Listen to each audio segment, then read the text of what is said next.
Kalau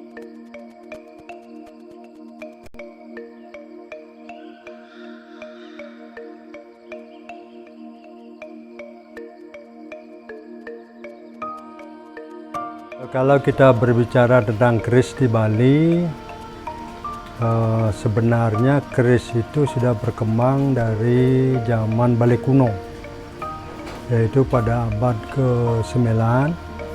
Itu dinyatakan oleh prasasti Kehen, itu ada di Kintamani.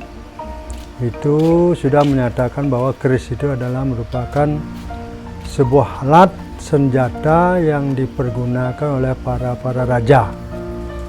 Ya, jadi sampai abad ke-10 dan seterusnya. Pada abad ke-14, 13-14, keris sudah berada di Tamlengan. Itu adalah merupakan tempat daripada industri terbesar. Itu keris ada di Tamlengan.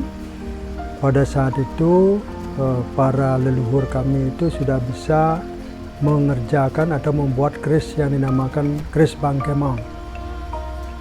Sehingga pada saat Majapahit menyerang Bali, itu Gajah Mada yang ingin menyatukan Nusantara tidak berani menyerang Bali, karena Bali terkenal sekali ada keris yang dinamakan keris Bangkemang.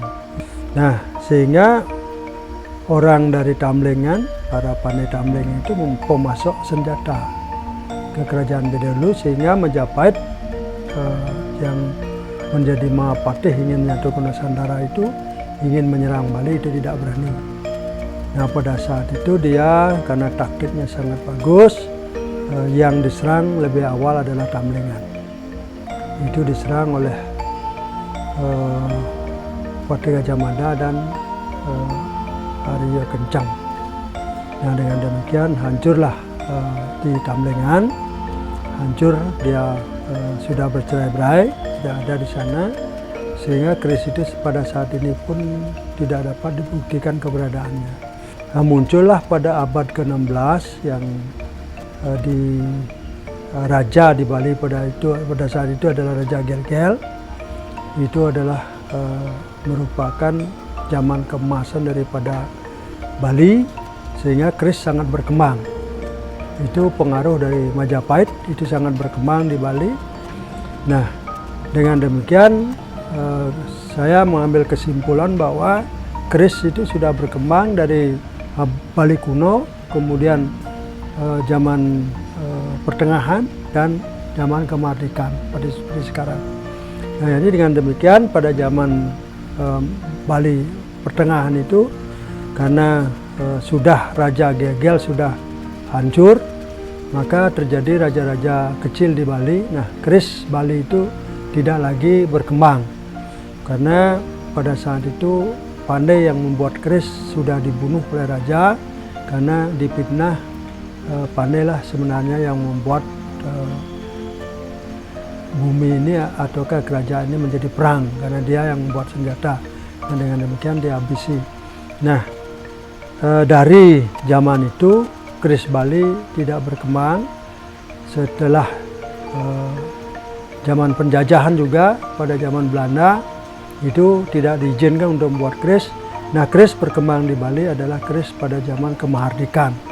Itu keris yang berkembang pada zaman kemerdekaan itu adalah zaman yang pada abad ke-20. Jadi setelah kemerdekaan 1945 itu Indonesia merdeka, maka keris itu berkembang lagi. Nah, itu zaman kemerdekaan sampai sekarang. Jadi kemerdekaan, tapi sekarang kan fungsi daripada keris itu tidak seperti dulu. Kalau fungsi dulu adalah betul-betul sebagai alat perang, tapi sekarang sudah berubah fungsi dia. Dari fungsi alat perang sekarang hanya dipakai sebagai yang dinamakan, satu itu berfungsi sebagai spiritual, yang kedua adalah berfungsi sebagai penjaga diri. Tapi penjaga diri bukan untuk berperang, hanya penjaga diri secara keyakinan bahwa keris itu adalah bertuah, sehingga dapat menjaga diri. Di samping itu ada juga dari segi manusianya, upacara. Jadi upacara manusianya itu keris sangat bermanfaat. Apabila orang mengadakan suatu perkawinan, Jadi perkawinan itu akan ditandai oleh keris. Keris itu akan dipakai menusuk sebuah tikar, itu perlambang dari Purusa Pradana yang menyatu, laki dan perempuan menyatu. Karena keris itu adalah lambang dari Purusa, kemudian tikar lambang dari Pradana, maka itu ditusuk, berarti si wanita, si Pradana itu sudah menyerahkan semua kehidupannya kepada laki-laki. Nah, ini fungsinya dari segi kemanusiaan.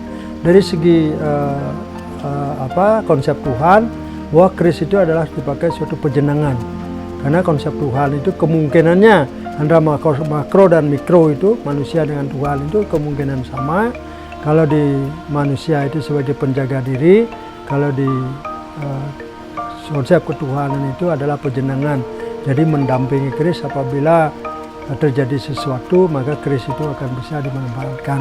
Nah, itu fungsinya. Jadi fungsi keris itu sangat banyak sekali. Nah, maka keris itu sepanjang zaman, sepanjang masa tidak akan hilang.